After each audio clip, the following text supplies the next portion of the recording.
Anyone with small children knows just how difficult it is to keep an eye on them all the time, especially when they become more mobile and inquisitive. And we've all heard horror stories of the ones who've managed to get to highly dangerous household goods and eaten or swallowed them. Well, one Brighton woman faced that shocking experience late last week when her little girl swallowed drain cleaning fluid. The child was rushed to the Redcliffe Hospital, only to be sent home after receiving minor treatment. Chris Bonges reports. How are you feeling? How's something? You hungry? Yeah. How's your tummy feel? It might sound strange, but 3-year-old Nicole McAllister is a lucky little girl. Lucky to be alive, lucky she didn't destroy her food pipe when she swallowed drain cleaner. Custard, vegetables, potato. What about mashed potato? That'd be too hard for her though, wouldn't it, mashed That'd potato? be alright. Because she likes mashed potato. No, that'll be fine. She can eat those sort of things. Certainly the injuries can be much more severe than hers, but she does have burning of the esophagus, and that is a serious problem, and we just have to wait and monitor her progress. How many cases like this do you get a year? We would see 7 or 8 cases of caustic soda ingestions through the year, and that's 7 or 8 cases too many. Nicole's story is one that's all too familiar. Poisons and drain cleaners kept in unlocked cupboards, falling far too easily into tiny hands. Simply storing them out of reach won't guarantee the safety of a child.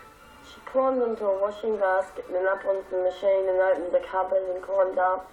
Then got down and she forced the lid off it with a screwdriver.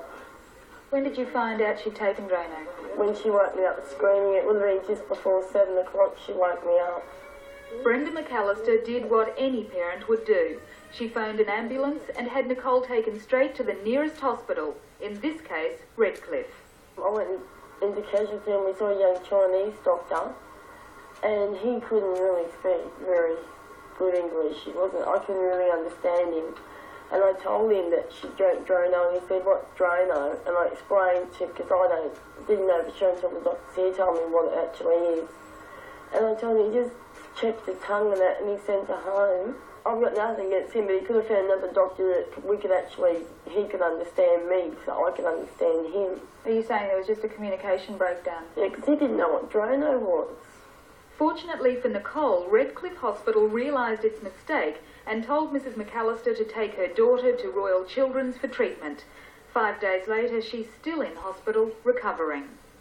The board and medical staff of Redcliffe Hospital have refused to speak to us on camera, but they have admitted the doctor concerned made a mistake due to inexperience. Not his fault apparently, but the fault of the system, where understaffing means that inexperienced doctors are manning casualty units. And according to a senior doctor here, believe it or not, people are graduating from medical school without a good grasp of English. In this case, the system failed, but corrected itself before a tragedy occurred. Ultimately, though, the responsibility remains with parents. The ideal is to keep all these substances in childproof containers in a locked cupboard out of the reach of the child.